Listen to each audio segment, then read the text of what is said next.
Opa, Daniel aqui para mais uma sacada e hoje respondo a dúvida do Thiago. Ele quer saber se ele pode preparar o mosto, fazer toda a abraçagem e guardar esse mosto para inocular o fermento só no dia seguinte. Entendeu? Então faz a cerveja, faz o processo de braçagem todo, preparou o mosto, na hora de inocular o fermento guarda numa geladeira provavelmente para resfriar e tal, e no dia seguinte inocula o fermento, certo? Bom, pode ou não pode? Pode, mas eu não recomendo, tá? Então, Daniel, não recomendo fazer isso, eu não faço isso, não recomendo que você faça isso, mas pode fazer? Pode fazer. Tem cervejeiro que faz? Tem cervejeiro que faz. Prepara o mosto, bota na geladeira, deixa na temperatura que quer fermentação e no dia seguinte vai ali e inocula o fermento. Dá certo? A maioria das vezes dá certo. Mas por que você não recomenda então, Daniel? Seguinte, não recomendo pelo simples fato de que as chances de você contaminar o seu mosto são grandes, ou talvez não grandes, mas pelo menos maiores, tá? Se a gente pensar um pouquinho sobre o processo, só a gente analisar um pouquinho o processo, a gente passa por uma etapa de sanitização, certo? Nós lavamos, limpamos, lavamos e sanitizamos os nossos equipamentos, balde fermentador, etc, certo? O que a gente faz quando sanitiza?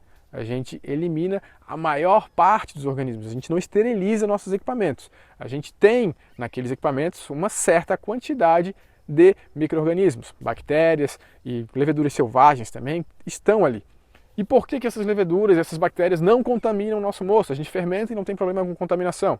Às vezes, né? Às vezes acaba acontecendo algum problema de contaminação, mas na maioria das vezes não tem. Se a gente sanitizar direito, não tem. E por quê? Porque a quantidade de leveduras que a gente inocula é muito grande, então elas começam a consumir o oxigênio, consumir os açúcares, todos os recursos que tem ali que a gente preparou no nosso mosto, e elas se multiplicam, elas começam a trabalhar mais forte e consumir aqueles recursos. O que acontece? Algumas bactérias que eventualmente estão ali em concentrações baixas, certo? Elas não conseguem se multiplicar e consumir aquele recurso. Então elas ficam ali, mas não tem um potencial, não consegue atingir um número X que chega a contaminar a nossa cerveja. Ou seja, as nossas leveduras conseguem consumir os recursos. E uma vez acabando os recursos, vamos dizer, os açúcares fermentáveis, diminui ainda mais o potencial. E aí tem a questão do álcool e o lúpulo e tal, que faz com que não seja um ambiente propício para as bactérias contaminarem o nosso mosto. Certo? Esse é o processo tradicional de fermentação. E o que acontece se você preparar o seu mosto e colocar ele na sua geladeira, que seja, para atingir a temperatura para inocular só no dia seguinte? Você vai ter ali algo em torno de 12 a 24 horas, talvez, de mosto, um ambiente com oxigênio, com um mosto propício para qualquer micro-organismo começar a se multiplicar e consumir aqueles recursos, e não vai ter as leveduras consumindo avidamente ali aquele recurso, impedindo que por competição outros micro-organismos consigam se estabelecer e aumentar suas concentrações, certo?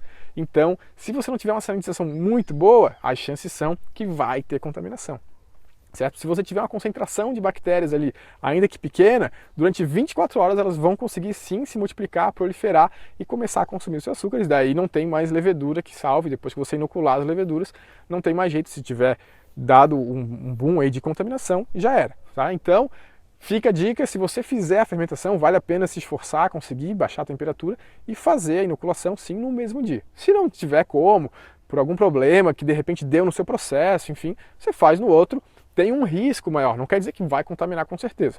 Então você tem um risco, tem que cuidar, já fica ligado, sanitiza com mais cuidado ainda, embora sempre tenha que ter muito cuidado com a sanitização, nesse caso tem mais cuidado ainda com a sanitização, para você não ter problema no dia seguinte e de repente contaminar sua cerveja e perder sua cerveja, certo?